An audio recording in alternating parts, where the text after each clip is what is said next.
Hi there, folks. My name's Novawind24, and welcome to a new episode and a new year of the Three Grumpy Simmers. With me, your host, Novawind24, and of course, it wouldn't be the Three Grumpy Simmers without our two other grumps that are, of course, here, and of course, we are crankier than ever. So, presenting once again, as always, Sergio from Helisimmer.com. Hello there, ladies and gentlemen. Welcome to the show. I see. You need like a circus top hat with that intro. You really do. So wait, this doesn't count. Well, hang on. We're going to see what your tags are going to be, and of course, as well as Sergio, we're of course joined by the one and only, the infamous tomcat loving, tomcat aficionado, one and only Drew BelGeode. I mean, you've got a new calendar, and I've got to admit that is one of the most iconic photos of the kitty. Is that beautiful blue reheat as she's launching out the cat? Like, Now that tells people one thing. Now you know exactly which type of tomcat is on that catapult right there, because there was only one type of tomcat that was allowed to do that before takeoff, and that was the A model powered by the Pratt & Whitney TF30 engines. Because of the fact that the B and the D had the GE engines, which were too powerful, I guess, they were actually forbidden from going full burn before takeoff. They couldn't do it. They would just like melt the deck behind them and be like, well, that's it. We're done for the day. I did not know that. That was an actual rule that they had with the Tomcat, was the B and the D models were not allowed to do that before takeoff. Once the shuttle starts going down, yeah, of course you can, pull everything to the burn as soon as you reach the end of the deck. But yeah, you can't do that in front of the JBDs like that. See, there you go, folks. You come here for the discourse, you end up learning things about tomcats. See, what could not be a better start to a video? Right. Okay, folks, so it has been a little bit since we have got together, and that is not for want of trying, by the way, though, folks. But we are back once again, and we are back in 2022, and we are grumpier than ever with a interesting topic this month. So it's a topic that that any content creator is known to have struggled with, and any content creator, whether that be creating YouTube content, whether it be creating artwork, whether it be creating music, whether it be creating video games. One of the greatest things that we can often struggle with is ratings and how things are rated and how we collect feedback. And hello, Luna. Welcome to the stream. Welcome to the video. Great to see you. So how we collect feedback and how the fruits of our labors are enjoyed, and also how we as a wider community engage with developers, engage with creators to actually sort of give them feedback on their content. And now, interesting little one. This one. So this is something as a topic that's always been lurking around in back of my mind for a while, and I know that, and my two fellow grumpies here will know, and because we've discussed extensively, that I have often struggled with some of the ways in which our community have expressed their feedback, shall we say? But this particular idea was brought to my attention by one of the developer community, who was shocked to see that Microsoft Flight Simulator had a 2.8 rating on the Microsoft Marketplace. And so... Wait, 2.8 out of what? Out of 5 or out of... 2.8 out of 5. Okay. 2.8 out of 5. So 2.8 out of 5. So they're averaging a C, basically, almost a B. Averaging a C, C plus. It's just a little over 50%. A little over 50%. They're still passing. Well, yeah, this is true. That's one way to look at it. But not only was it a case of that it was, they were shocked that it was only 2.8, but they were also shocked by the fact that, and let's be honest here, Microsoft Flight Simulator is possibly the most played flight simulator in flight simulation history, in terms of sheer volume of people. I think we can probably all agree on that. What was probably more telling, though, was the fact that that 2.8 score was only achieved out of 53 votes.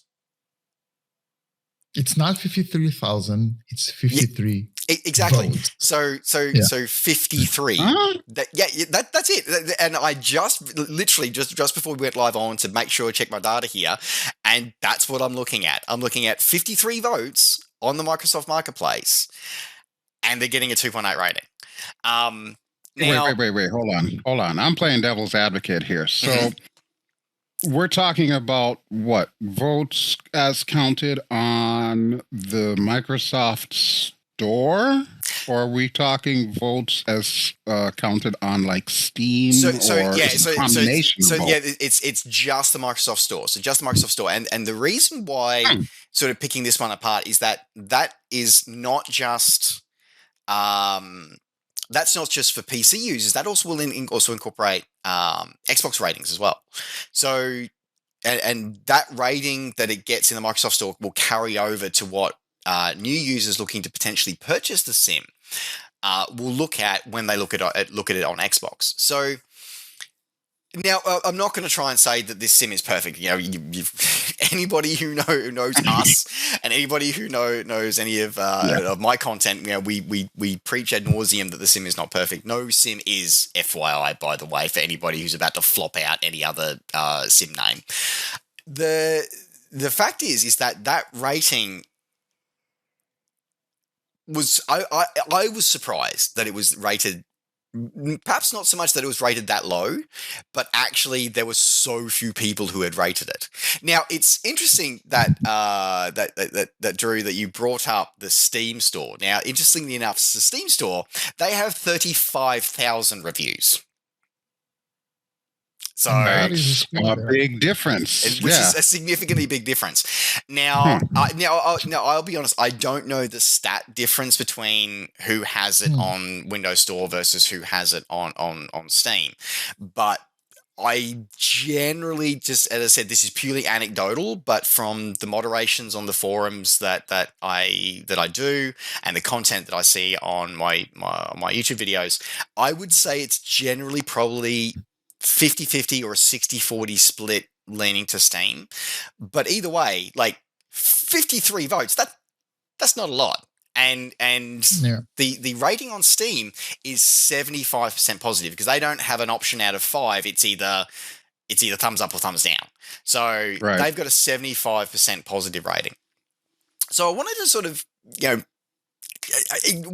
I wanted to unpack what is driving, particularly on the Microsoft Store, what is driving, and this applies, you know, to, we're obviously using flight simulation as a key driver here, but also this will, you know, carry forth into other content as well. What drives such negativity in the community, and why is it so hard to get? And why is it so hard to get people to rate something? Because I know I've struggled to get people to rate my content, and I noticed that I have that my content gets skewed very heavily to negative, despite, you know, I have thousands of people who download and use my content, my livery content, for example. And yet my rating on, until fairly recently, was in the 2s as well out of 5. And it seems to be that those ratings always seem to be, and I think, Sergio, I think you've got some fairly strong opinions on this, is that those ratings seem to have nothing to do with the actual content.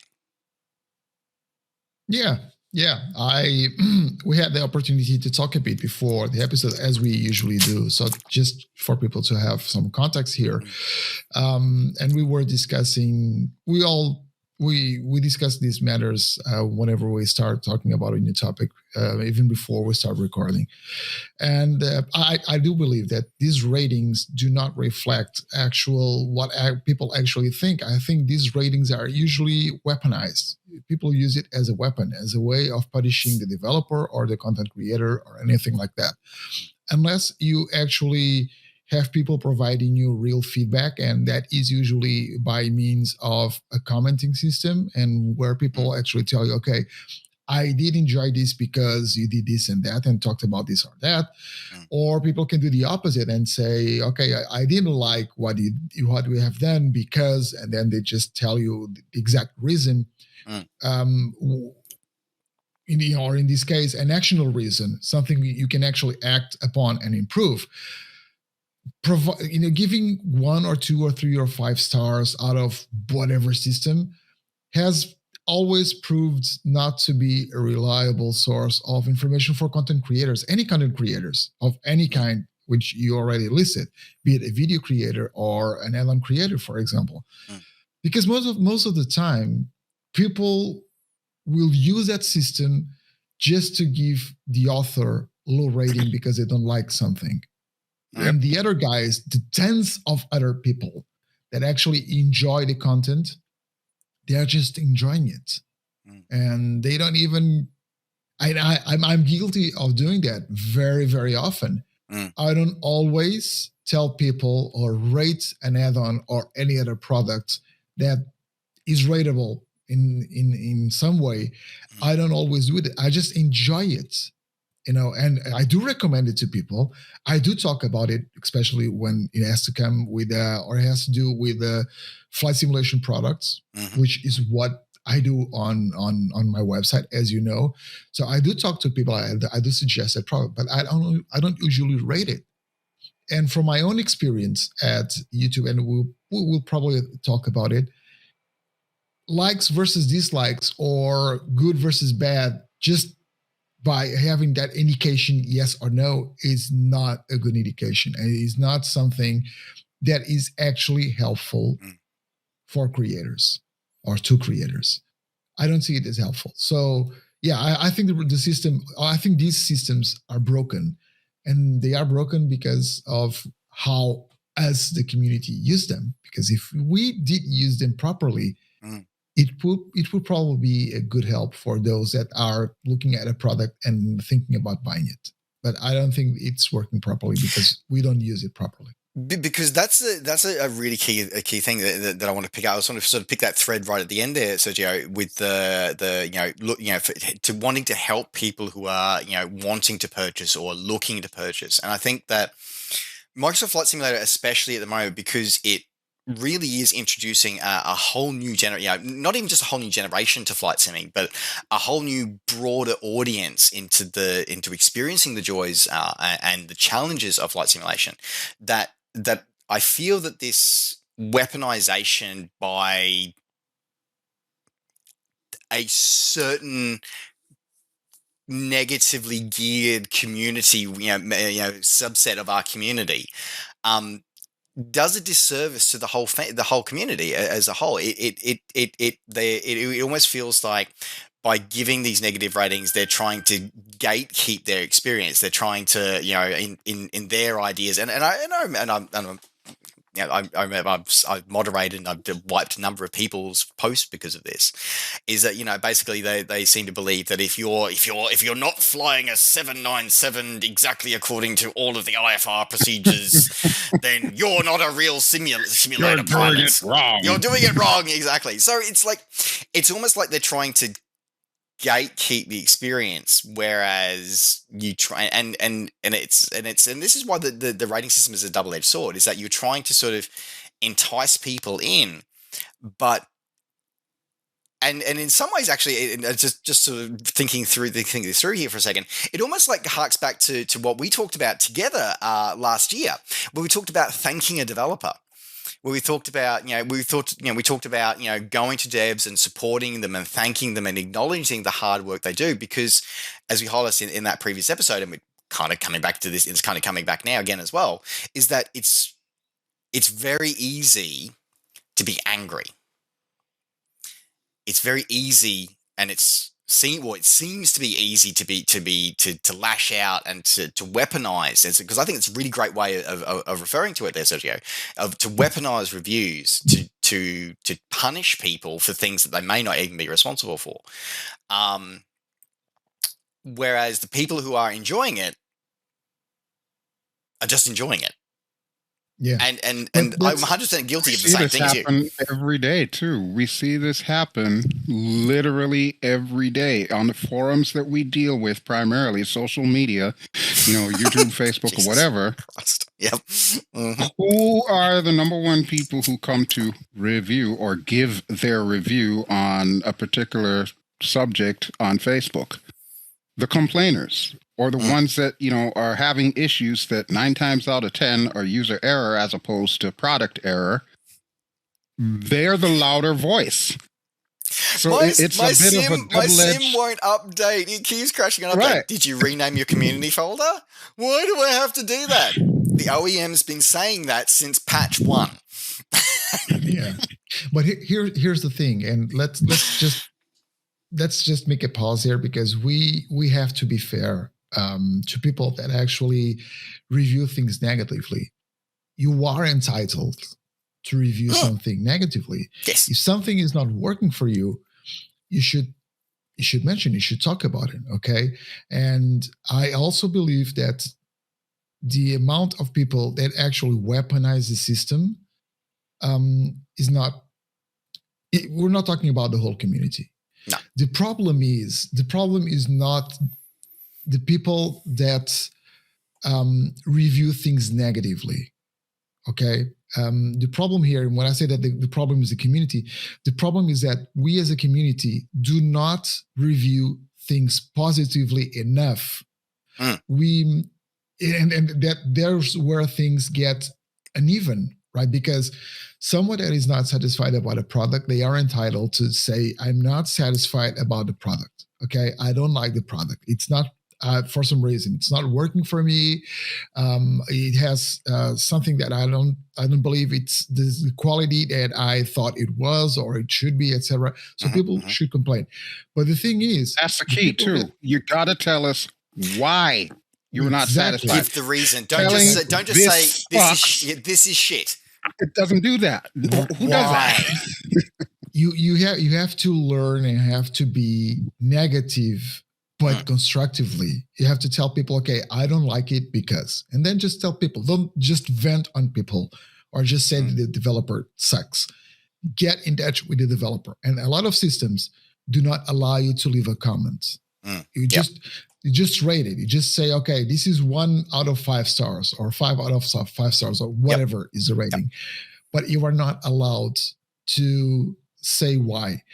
And I think that if you were forced to add a comment whenever you added your rating, or if you were forced to add a comment whenever you gave a rating lower than, for example, 3 out of 5 stars, this could be very more useful to the content creator. Because here's the thing.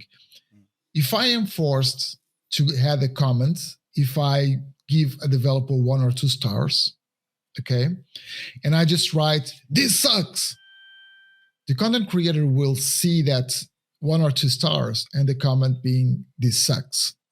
And he can choose to ignore it. I choose to ignore it. Whenever I see, and this is a very sensitive topic, because a lot of people have been lashing out and very angry because YouTube, as you guys know, YouTube removed the dislikes from the public interface. Content creators can still see it. We can still see how many people dislike the video, but it was removed from the public. So you don't see how many people dislike my video. You just see how many people like the video. And there was a reason why YouTube did that. And we can agree or disagree. I personally agree because, again, I have seen, fortunately, not so much on my videos, but I have seen people weaponizing that system and just thrashing perfectly good content just because the guy that was doing the content does not agree with people for some reason, right? And so... Or he's developed a following of hate or something like that. Like there are people like that that'll deliberately go to people's channel just to leave a negative rating. They don't know who the guy is and never watch a comment or content or anything. They're just there to click dislike. Exactly. And especially in the flight sim community, I've noticed there's always one jackass like that. Yeah, one or two. Always. Or three. Yeah. Yeah. It's pretty constant. It's funny because I think we all have seen this on the other videos. Oh, I have always one absolutely, or two. Or three. absolutely. And Got 100 likes and 1 dislike. Who the hell is that one guy? What are you doing with your time, buddy? And that's and I really love that idea of placing the comment because like you said, I mean, I've had that exact experience on my YouTube channel. Is that and obviously, so I put out the news video every week. And, without fail, prior to that system, where the negative ratings cease to become visible, I would get 1 or 2 within minutes of that weekly news video going live. Usually not even long enough for them to have watched the whole thing. And yet I'd never see a negative comment. Now, I'll be the first to own that I can talk kind of fast on those videos, mainly because it's often boiling hot in my room, in my office, and, I'm trying to get the content out because there is so much content to get out, by the way, in that video.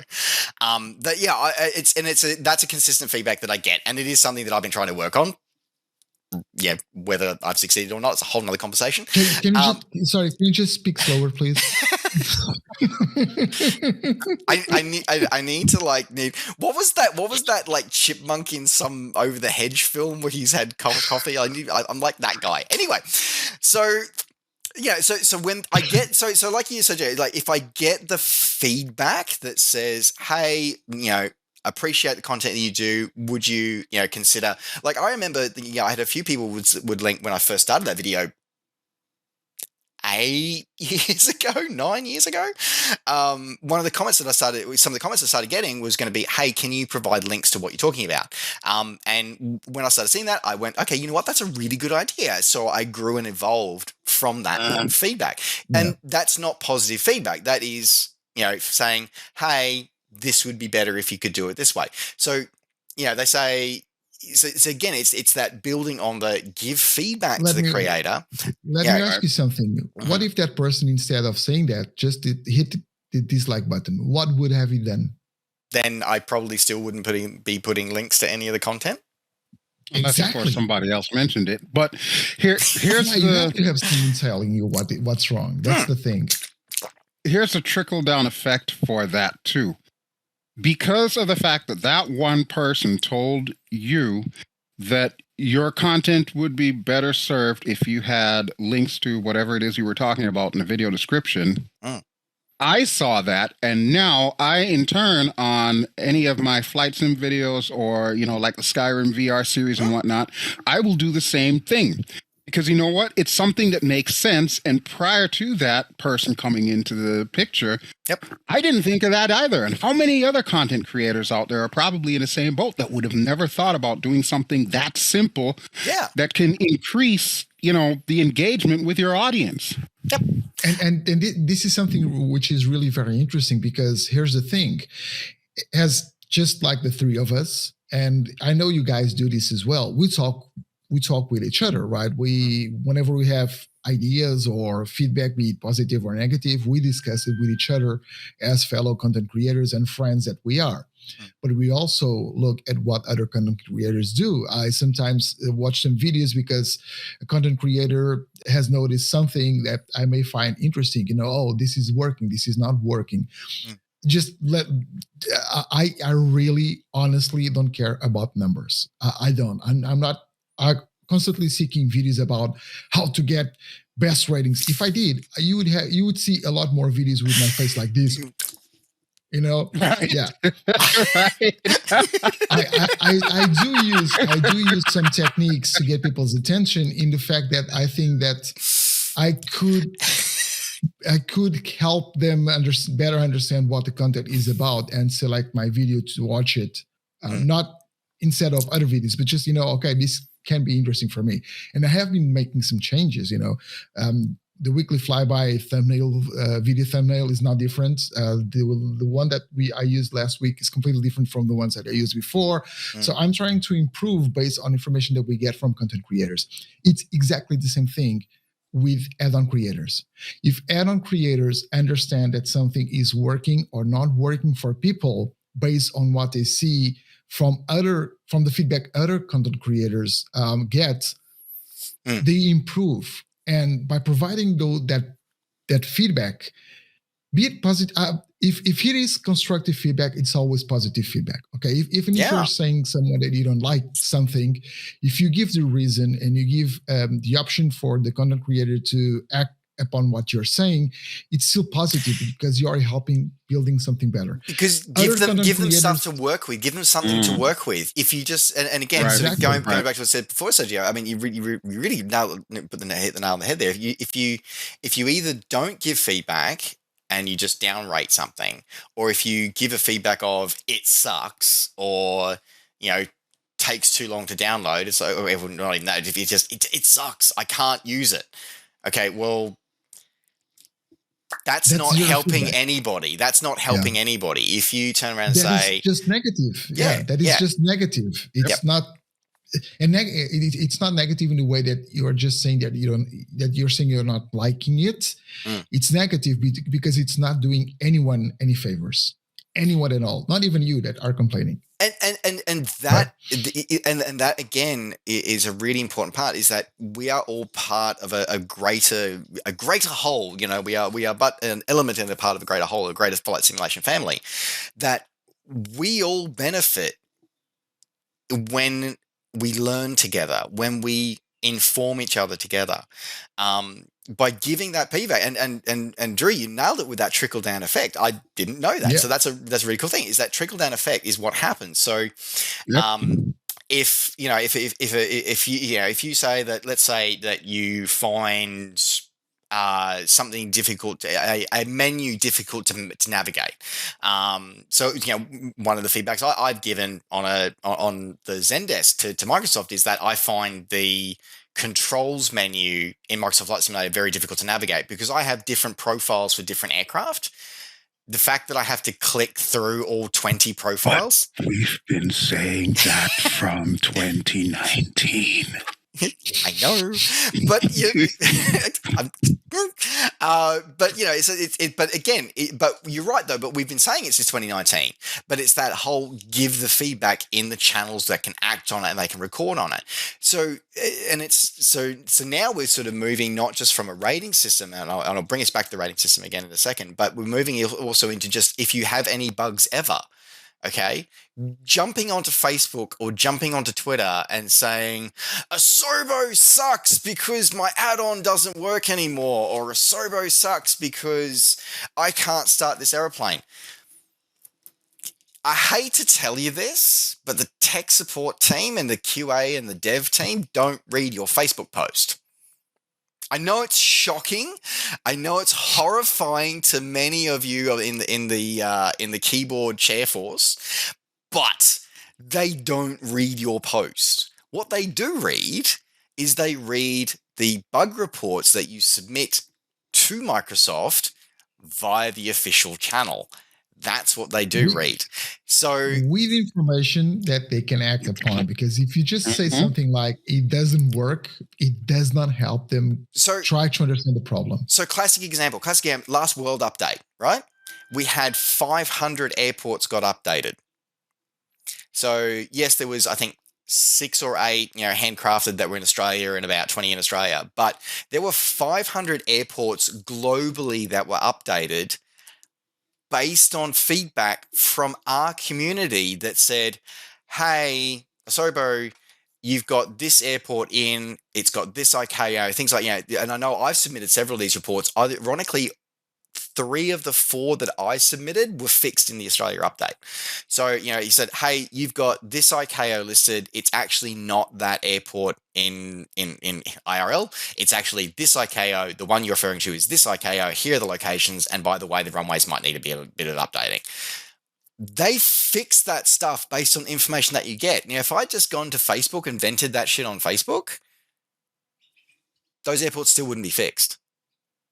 Yeah. So it's really about, and I really love how you put that there, Sergio, that constructive feedback is still positive feedback, even if you dislike something.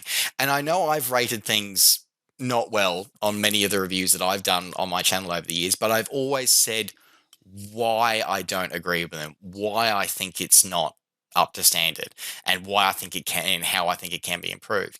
And I think that that's a real key point, that we have to be, we're not passive in our greater flight sim community. We need to take a step forward and to be proactive, and and sort of bring us back to the rating system. It's really interesting that both Steam and the Microsoft Store do offer you the chance to not only rate but also leave a descriptive rating. Reading the 53 that are on the Microsoft Store, the positive slash the ratings that are rated 3 and above are actually constructive. They say that, hey, this is what's good. Hey, this is where you could improve. But the ratings that are below 3 are basically, it crashes. It doesn't work. It doesn't work. Like this kind of rubbish. It's like, well, and then how long ago were those negative ratings left? Were they left back when the sim first started? They're looking or to were be they about. left They're looking to during be sim about. update 7? They're looking to be about 3 to 4 months old. Like people saying, it's like it's not optimized. I'm running a 1080 first gen 1080, and I'm running 30 FPS, smooth as butter. I'm pretty sure it's optimized. It's just forcing mandatory updates. All right, now that's just pushing it there, because I mean, come on, it's almost like this is the first time they've ever seen a flight sim, or any game for that matter. Freaking DCS has 2 channels for their updates, stable and beta. I'm like, you don't really have a choice, though. I think if you're on open beta, you're going to get updates. Yeah, I think folks that say that are the ones that are coming from probably P3D or FSX. I don't think they even Which are. hasn't changed for how long? Yeah, I know, but they are used to that optional system. They're used to getting an update once a year, or once every 2 years that is optional, and they only have to. Half the time, the only reason why they do the update is because their PMDG says you have to.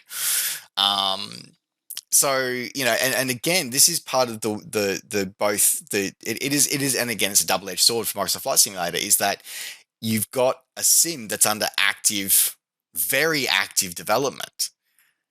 Yep, more so than ED does with DCS, and I used to think that was the most active developed sim out there, and it was for a long time. But it's like let's not forget something. Let's not forget something Microsoft said when you guys remember this. You were there back in 2019 in Renton. They have a 10-year plan for Microsoft Flight Simulator. So expect updates to happen for at least a decade. For a decade, yeah. And we are on year. This is year 3, right? Year 2. It was not. Yeah, well, it's 2020 is when it began. But yeah, if you're counting, actual release was mid 2020. Because it was middle. It was just after the start of the pandemic. August 19. August 19. It was 2 years ago. It was 2 years ago, but this is we're going to enter year 3. Yeah, because you have year 1 from the release to 2021. So we're about to hit year 3, and look how far this sim has evolved in 3 years. It's left everybody else in the dust compared to like development paths. But and again, I really want to highlight, because I think again, Sergio, you really expressed this so eloquently, is that having a problem with a product and having issues with a product, and you absolutely should rate it based on your experience, 100%. We're not trying to say that, like we're not trying to say that if you have a bad experience, don't rate it. It's like, no, you should rate it, but be constructive with your rating. Put the information in there, because the only way that what you have a problem with is going to be fixed is if the creator and the creative team know what's wrong. And that is true across, everything. Obviously, we're using Microsoft Flight Simulator Yeah. here, but again, we talked about it with YouTube channels. I'm going to use actually a bit of an example here of a dear friend of mine who's also a livery creator. He released a livery pack very recently, and he's very similar to myself. He gets multiple people to test this before it goes live. So we make sure we get a variety of systems that can run it, and we go, yep, no, it's good to release. He pushed it out the door. Within a few hours, he had somebody go, it's shit, it doesn't work. I just have pink textures. Like, oh boy! like literally but unfortunately and he rated it 1 star, and unfortunately that was the only rating that livery pack had, because everybody else who downloaded, out of the hundreds of downloads of it, everybody else was out flying it, loving it. There were screenshots filling the Sky Park Discord of this livery pack, running perfectly fine on everybody else's system. And there was this one dude that was like, it's shit and it doesn't work. So he was like, well, can you, and he literally said to this guy, can you send me, it's like, okay, well, you're using the aircraft. Can you send me are you using an add-on manager, and can you send me a screenshot, please, of your file structure? And all...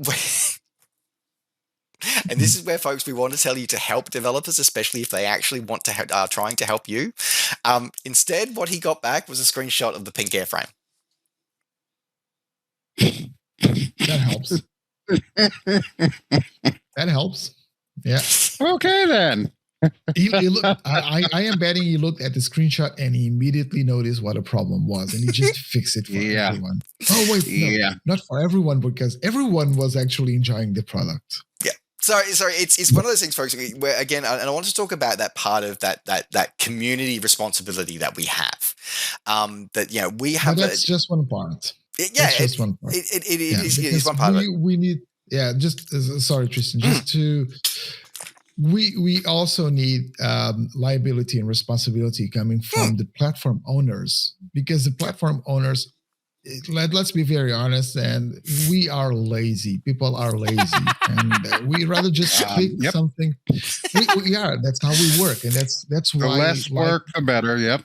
Yeah, that's why systems work so well. They don't work well. They work well for people that clicked on them, because it's just, let me just tap this or click this and it's done. But if platform owners forced people to provide constructive feedback, well, they cannot force anyone. They can't force anyone, because like that feedback that you just said, the guy actually provided feedback. He provided feedback. He even provided a screenshot. Just nothing that was actually helpful. Just nothing useful. Exactly. But here's something, and this can work or may not work. It's just everything we're saying may or may not work depending on the people that are actually writing stuff. But here's the thing, because you can force people to write something when they provide bad rating, but you cannot force them to actually write something that is productive or constructive for the developer, right? But here's the thing. There's one part of the problem that we may not be able to fix it, which is, okay, you have a good product, but you have a lot of bad ratings. People will steer away from your product because you have bad ratings.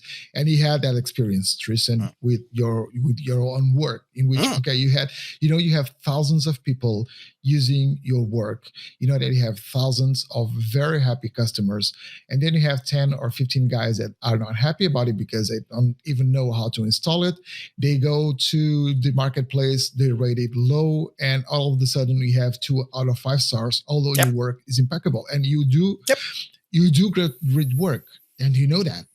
Fortunately, otherwise you'll probably be giving up on all this stuff already. I would have flipped tables and quit this industry a long time ago. Yeah, but you do excellent work. So we cannot force people to actually write something constructive, which will reflect on what others will think about your product. But at least the content creator, the guy that is on our side, of the table can look at those reviews, at those ratings, and understand exactly what's happening. Because telling someone that I don't like what you did doesn't help them improve for the future, right? If I tell you, Tristan, I don't like that livery that you done, or if I tell you, Drew, I don't like your last video, and I just leave it at that. You guys I'm gonna be like, idea. Okay, yeah, okay, thanks, bye. That's you're entitled to. That's within your rights, sir. Yeah. But if I tell you, Customer look, service Tristan, but if I tell you, look, Tristan, you did an excellent job with that livery, but it's 8K and my computer cannot handle it. Can you make a lower version, a lower resolution version for my computer and other computers like mine to handle it? It probably do it, and problem is fixed. And you, Drew, that the sound on your last video was just horrible. A lot of echo, very low. I could barely understand what you're saying. You would probably go, okay, let me just try and see if there's a problem with my microphone or my editing or something. Testing, 1, 2. Is this thing on? Testing. Exactly. Testing. You could act upon it. Now, so it's not just a matter, so that people understand, it's not just a matter of putting the responsibility on the community. Platform owners have a responsibility as well to try and make their systems work. Otherwise, they are completely useless to everyone. Yep. So I picked this up because this is a prime example of what you're saying right now, Sergio. On my channel, of course, everybody knows the key thing with my channel now is VR. Since July 2017, almost every single video on my channel has been in VR. And for stuff like, DCS World, it's been a bit of a learning experience, but it's been getting a little bit better. For X-Plane, it's actually been really good. Aerofly FS2, I used to love doing that because flawless. The videos were always freaking flawless in VR. Doing, side stuff like Star Wars Squadrons, which is another flawless VR experience. And of course, more recently, the Skyrim VR series that just finished. And I got the new video starting today, actually, the 20th of February. Microsoft Flight Simulator in particular has always been an issue for me. And the reason why is because of the fact that Microsoft Flight Simulator doesn't have a way to just have one eye projected onto your monitor that you can record from.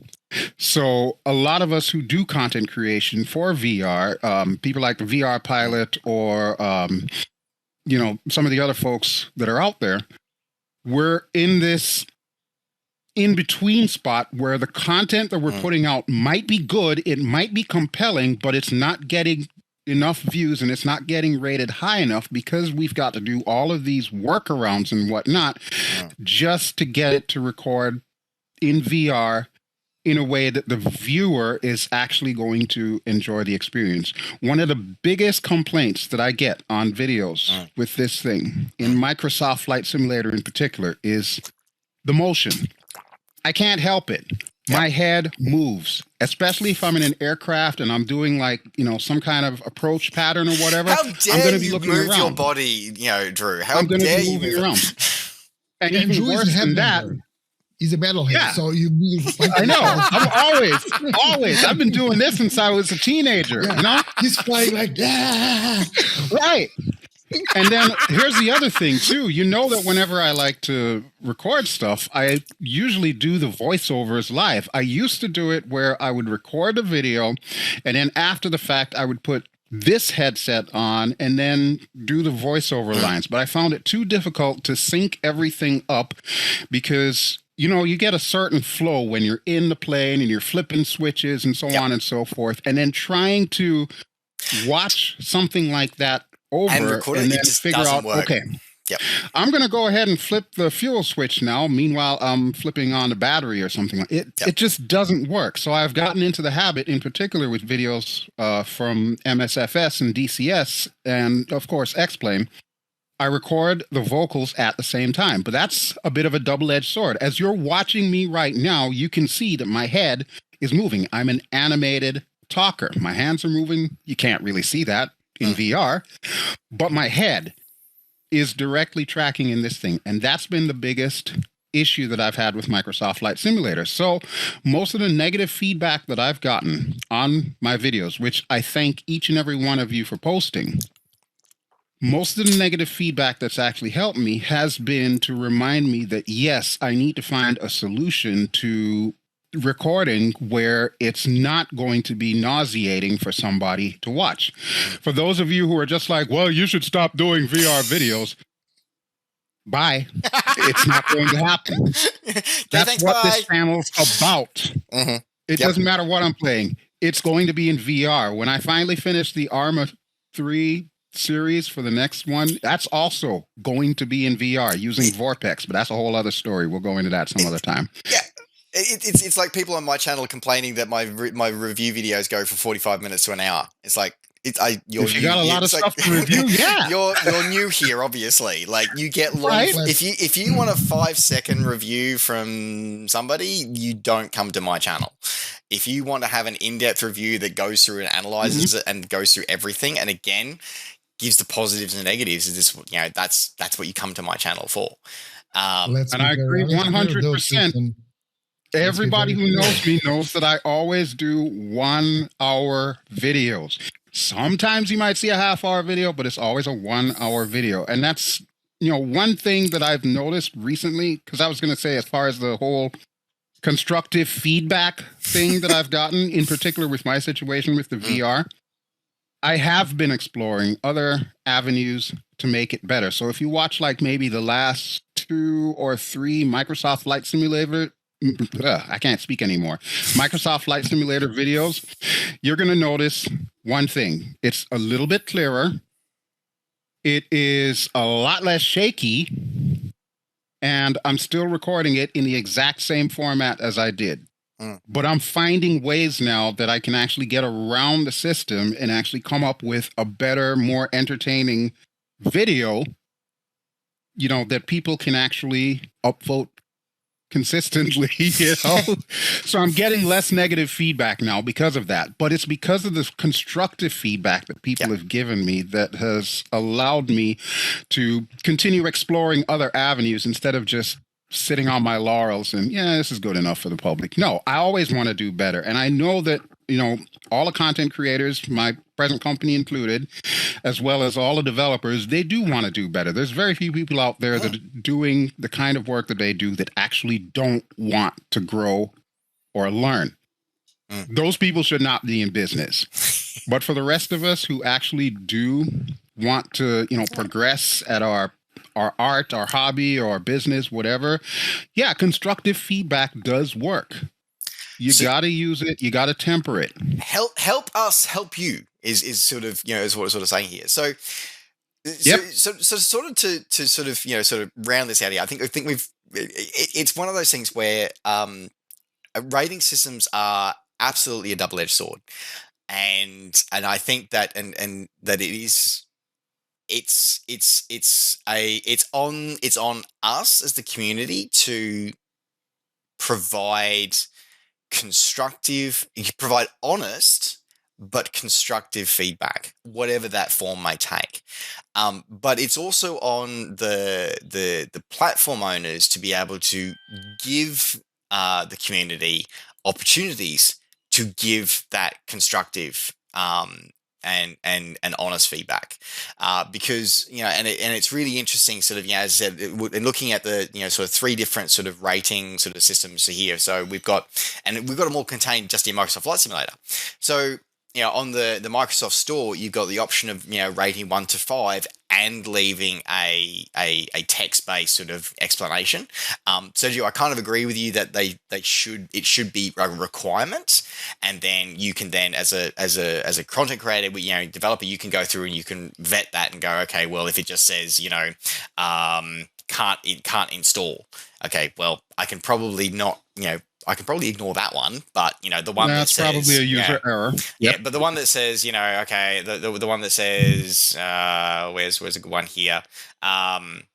that says, if you're having a performance, consider going to DX12 because I'm getting performance improvements since then. Okay, great. It's constructive and it helps the community as well as the dev. Then you've got the Steam sort of style of rating system where you can either give a thumbs up, thumbs down, but again, it gives you, and I think Steam actually forces you to actually leave a text-based comment. I'm pretty sure Steam does now. I believe so. Yeah. So Mm-hmm. again, and going through and I just, before this video started, I went through the comments there. There's, if there's more than one line, the information in that is generally pretty good. But anything that's one line is usually you can skip past. But then, after those two options, then the in-sim marketplace where we buy all our DLC, where probably the feedback and the customer experience rating is probably the most required. That one purely has a 5 stars, and that's it. You can rate it through 1 through 5. Yeah. There's no opportunity for you to leave explanations like that. And I think that is the worst. I think that's worse than having no rating system. Is that one? I think that is worse than having no rating system. So, because people can weaponize it. Yeah, and I think that we as a community need to consider how we engage with this as well, and also if we're having a good experience, and we've talked about this before, we talked about this, and again, I'm going to hark back to the episode where we talked about, acknowledging developers and acknowledging content creators and thanking them. Leave more positive feedback. Yeah, I really do. Yeah. So, I was about to cast to you, Sergio, as for your final thoughts, because it sounds like you've got a few burning ones. Yeah. I would like to try and do a call to arms to the platform owners, actually, because there are ways. I don't want to say that there are ways to force people to actually provide good feedback. But here's the thing: I have always seen these systems as a bit of an afterthought, something that let's do a rating system because it's cool. It's a bit like security in IT. It's always an afterthought. It's a bolt-on afterwards. Yeah, kind of like that. But let's just add a rating system and people can vote and whatever. But they forget that these rating systems can actually help sell or not sell products, right? And if a product has a lot of negative ratings, they will probably sell a lot less than if the product had a lot of positive ratings, or at least the negative ratings would actually be something on which the author could act upon. So I think, I'm a developer, I'm a product owner, I'm a project manager, I'm a lot of different things within development and product development. I have never worked directly with rating systems, but there are a few things that could be done to improve these systems, and we have seen them on several platforms. There's a way for people can actually on some platforms rate the rating. So whenever you see review, you can say that if that review was or not helpful to you, and those reviews could have a higher weight or be on top of the list, for example. There are a lot of different ways. There are things, for example, they could have a system in which whenever someone left a bad comment, the author could actually try and fix whatever is on that bad comment and just mark it so that the person that did the review or gave that rating could check out if it was solved, and they could even perhaps change the rating. These systems can be very helpful if they are well planned and well thought. Of course, people will still abuse the system. So there is a split. It's humans. We'll always find a way to abuse the system. It's just how we work. Exactly. But that's why I think there is a split responsibility in these systems. Yeah. And right now, most of them do not help the community or the developer because we get nothing out of it. You just get a number, which can be absolutely meaningless. And again, your example, you do amazing work, you get low ratings. Microsoft Flight Simulator, it's a good sim, and it has 2.8, right? Yep. On their own store. Yeah. Why? And Why? yeah, it's Right? That's the part that still blows my mind. How is it only 53? They have the entire Xbox community. And look, as I said, I was floored. Can you Like, not I was vote on a controller? What's going on here? I was absolutely floored. I was absolutely floored when I saw it was only 53 votes. I was like, 53, 58, whatever it was. But it's like, I was floored. I was like, what? Microsoft has the people. Microsoft has the money. Microsoft has the experience. These guys have been in business intelligence for years. They have the means to build a good rating system developed by people that understand the markets and understand how things should work. They are just like they are the ones. They are probably the only ones in the world that could build Microsoft Flight Simulator the way it is right now, with all the moving parts and all the software and everything, all the infrastructure around it. Yeah. Well, they These can't guys, right now because that would take away from the devs that need to work on helicopters. I was breaking up there. I think the helicopter mafia were just intercepting the communications there. Yeah, it's helicopter. And you know, that's right. Just to finish. Just to finish, Tristan. I'm sorry. They have the means. Okay, Microsoft, not just Microsoft. Steam has the means. A lot of other companies have the means. I think it would be more than time to actually sit down and think these systems through, because they are useless right now. They are completely useless, and you have the evidence there. Yeah. So it is a split responsibility, and I hope that both sides of the equation would actually take that responsibility more seriously, so that we can have something that can help us all, not just the guy that is venting. Yeah. And that's really that's succinctly it's as I said, it's both sides that take responsibilities, and I've used. In my previous, career, I was a retail manager, and we went through the company that I worked for. We went through 3 different kind of like experience rating systems for our customers, and there are ways to do it. There are absolutely ways to do it if you choose to invest in them. And of all people, you're right, Microsoft really should be on top of this. So, Mr. BelGeode, your final thoughts on the topic here today? I think it's rather ironic that the majority of people who would be more inclined to leave negative feedback for no apparent reason, or the majority of people who do need to hear this conversation that we've been having this last hour, are probably not going to be watching this video.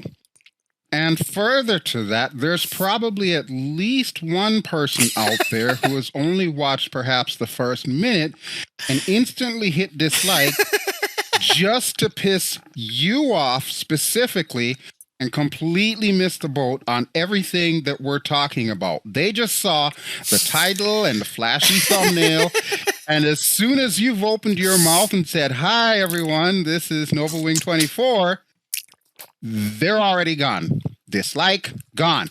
That's the kind of person that we need to have been watching this video right now. But for all of you who are, not to discount all of you, thank you, number one.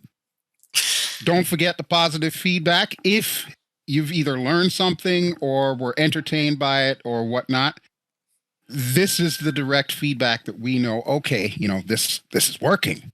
And then pay that forward. Do that for the developers. Do that for the other content creators. Do that for everybody out there whose services or products you consume.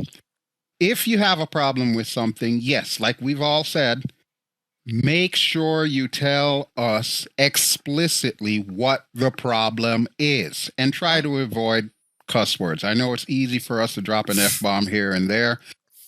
It really doesn't help in the grand scheme of things. And remember the age diaspora that we're dealing with in the flight sim community. We've got everyone from single-digit years to octogenarians, Keep that audience in mind. But yes, positive feedback, give it. Negative feedback, give it constructively.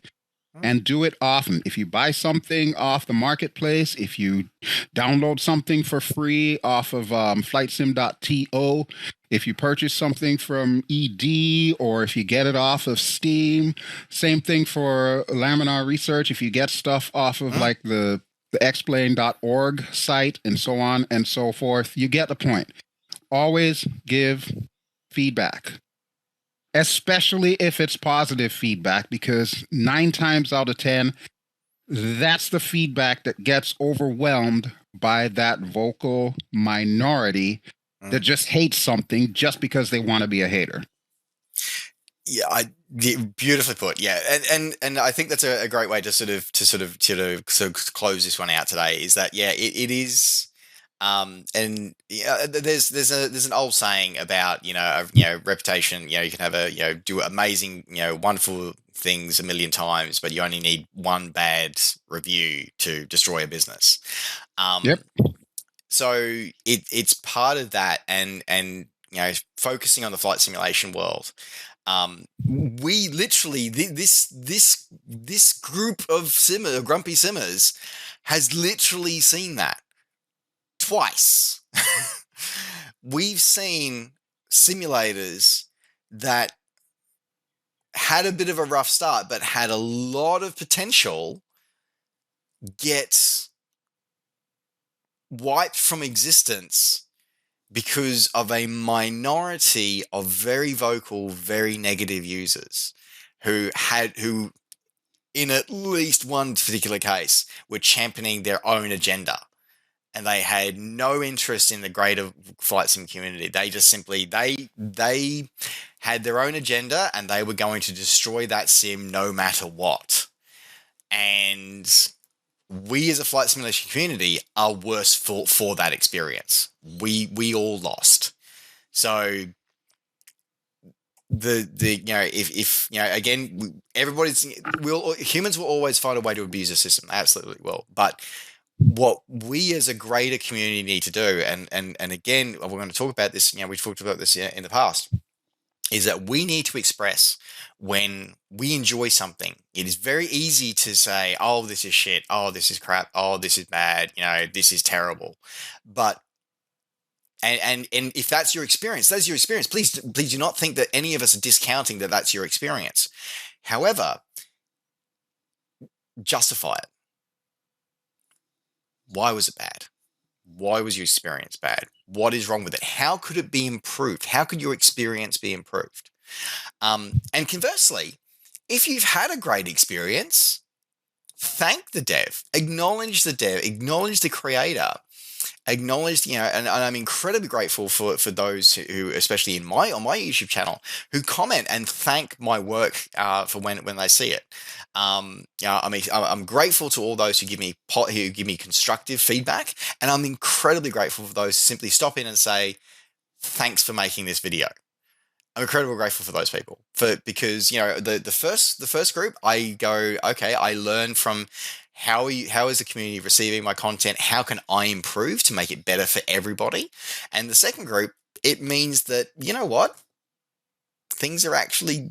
People actually enjoy this, because a number, just a digit or just a view won't tell me that. But somebody saying, hey, thanks for making this video, I learned something, or thanks for making the video, I don't agree with you. And some of the ones I love are the ones that say, thanks for making this video, I see your points, I don't agree with you, but thanks for sharing, your reasoning. That comment was one of the best ones I ever received, because they went, you know what? I don't agree with you. And they listed their reasons why they don't agree with you, but they finished it by saying they acknowledged my point of view and my stance and went, so we will agree to disagree. And that is something that, on a broader conversation that we are definitely not going to get into, is that we as a global society need to get better at again of having those interactive discussions. But I'm going to let that one slide. So we're going to finish up this episode by having a bit of a call to action for you, the viewer, if you have stuck through this video this far. We're going to reignite the call to action that we had a few episodes ago. where if you enjoy a content creator's work, whether that be a YouTube person, whether it, a YouTube creator, whether it be an artist on DeviantArt, whether it be a content creator on FlightSim.to, whether it be a creator, an add-on you've purchased at Orbix or at either Microsoft Marketplace, if you've had an experience of any kind, rate it. And rate it giving feedback, whether that feedback is, hey, thanks for making this product because I really enjoy it. Thanks so much for recreating it for me.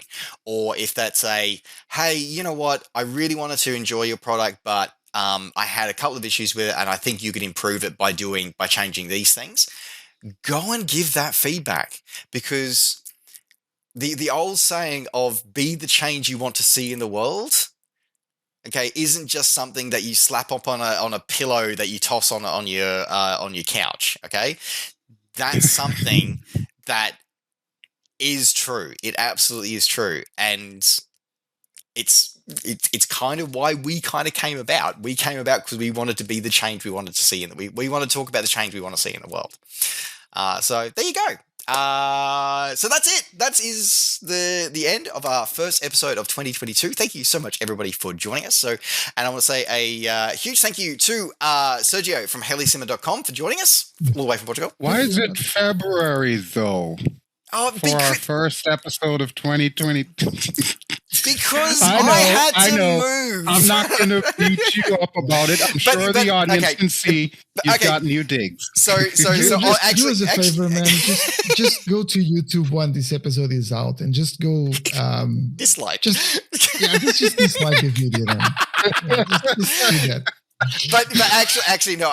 Before you see all those, I do want to say a huge shout out and thank you to all the viewers who have posted comments and DM'd me on multiple platforms saying, when is 3 Grumpy Simmers coming back? Have you stopped doing it? It's been a lot. And it's like, no, we haven't stopped. We are grumpier than ever. We are getting more topics together. But yes, we are not going anywhere. And funnily enough, folks, actually, a quick shout out actually before I go back to you, Sergio. FS Expo and the team behind them are having a cross-community platform discussion. At the time of the recording, it's next weekend, but it'll probably be a few days from when you guys are seeing this. Definitely tune in for that because it's going to be a really interesting episode. So, Sergio, if I remember correctly, it's Sunday 0700 Zulu? I think it's actually Saturday. Sorry. That's right. It's Sunday morning for me. That's right. Yep. Yeah, it's Saturday at, I think it's 8 p.m. Zulu. Yep. If I'm not mistaken. That's why it's stupid o'clock in the morning for me. So folks, make sure you head over for that. I'll be doing a watch party over on my Twitch channel, so hopefully I'll see you there.